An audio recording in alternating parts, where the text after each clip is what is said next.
are back. We are reading A Christmas Carol. Listener discretion is advised because it might be a little bit scary. And we are just about to start Chapter 2. And Chapter 2, oh, by the way, there are 5 chapters. Chapter 2 starts here and it is titled The First of the Three Spirits.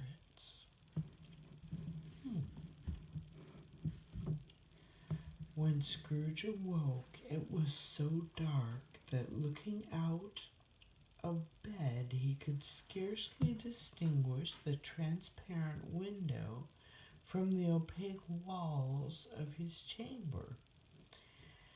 He was endeavoring to pierce the darkness with his ferret eyes when the chimes of a neighboring church struck the 4 quarters. So he listened for the hour. To his great astonishment, the heavy bell went on from 6 to 7, from 7 to 8, and regularly up to 12, then stopped. 12. It was past 2 when he went to bed. The clock was wrong. An icicle must have got into the works. 12. He touched the spring of his repeater to correct the most preposterous clock.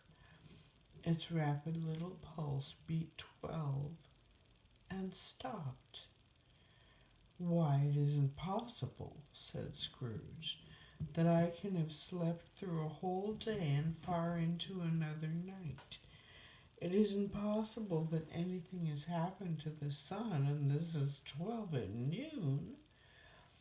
The idea being an alarming one, he scrambled out of bed and groped his way to the window.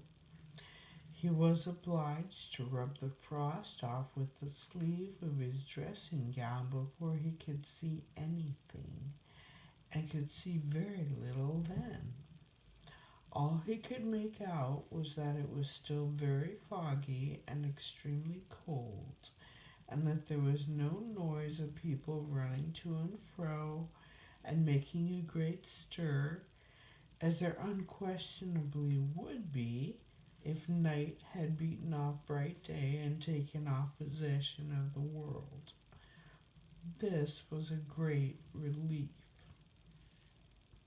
Scrooge went to bed again and thought and thought and thought it over and over and could make nothing of it. The more he thought, the more perplexed he was, and the more he endeavored not to think, the more he thought. Marley's ghost bothered him exceedingly. Every time he resolved within himself, after mature inquiry, that it was all a dream, his mind flew back again like a strong spring released to its first position and presented the same problem to be worked all through. Was it a dream or not? Scrooge lay in this state until the chime had gone 3/4 more, when he remembered on a sudden that the ghost had warned him of a visitation when the bell tolled 1. He resolved to lie awake until the hour was past, and considering that he could no more go to sleep than go to heaven, this was perhaps the wisest resolution in his power. The quarter was so long that he was more than once convinced he must have sunk into a doze unconsciously and missed the clock. At length it broke upon his listening ear. "Ding dong!" "1/4 past," said Scrooge, counting. "Ding dong! 1/2 past," said Scrooge. "Ding dong! 1/4 to it," said Scrooge. "Ding dong! The hour itself, said Scrooge triumphantly, and nothing else. He spoke before the hour bell sounded, which it now did with a deep, dull, hollow, melancholy 1. Light flashed up in the room upon the instant, and the curtains of the bed were drawn. The curtains of his bed were drawn aside, I tell you, by a hand. Not the curtains at his feet, nor the curtains at his back, but those to which his face was addressed. The curtains of his bed were drawn aside, and Scrooge, staring up into a half-recumbent attitude, found himself face to face with the unearthly visitor who drew them. As close to it as I am now to you, and I am standing in the spirit at your elbow.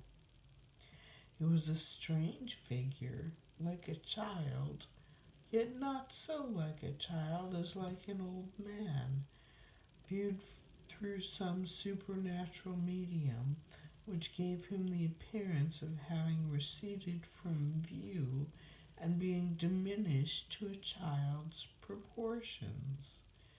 Its hair, which hung about its neck and down its back, was white as if with age, and yet the face had not a wrinkle in it, and the tenderest bloom was on the skin.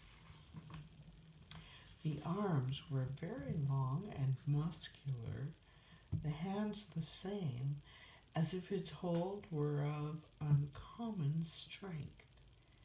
Its legs and feet, most delicately formed, were, like those upper members, bare.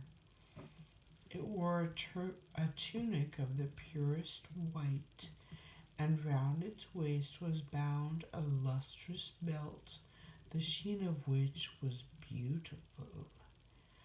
It held a branch of fresh green holly in its hand, and, in singular contradiction of that wintry emblem, had its dress trimmed with summer flowers. But the strangest thing about it was that from the crown of its head there sprung a bright, clear jet of light, by which all this was visible, and which was doubtless the occasion of its using, in its stellar moments, a great extinguisher for a cap, which it now held under its arm.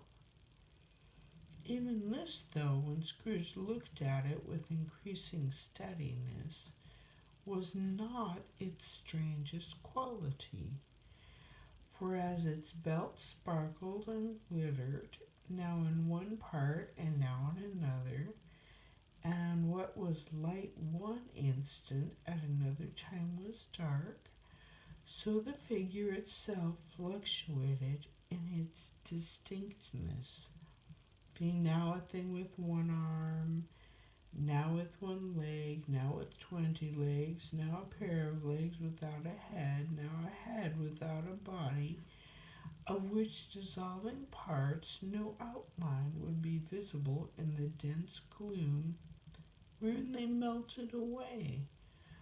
And in the very wonder of this, it would be itself again, distinct and clear as ever. "Are you the spirit, sir, whose coming was foretold to me?" asked Scrooge. "I am." The voice was soft and gentle, singularly low, as if instead of being so close beside him, it were at a distance. "Who and what are you?" Scrooge demanded. "I am the ghost of Christmas past." "Long past?" inquired Scrooge, observant of its dwarfish stature. "No." your past.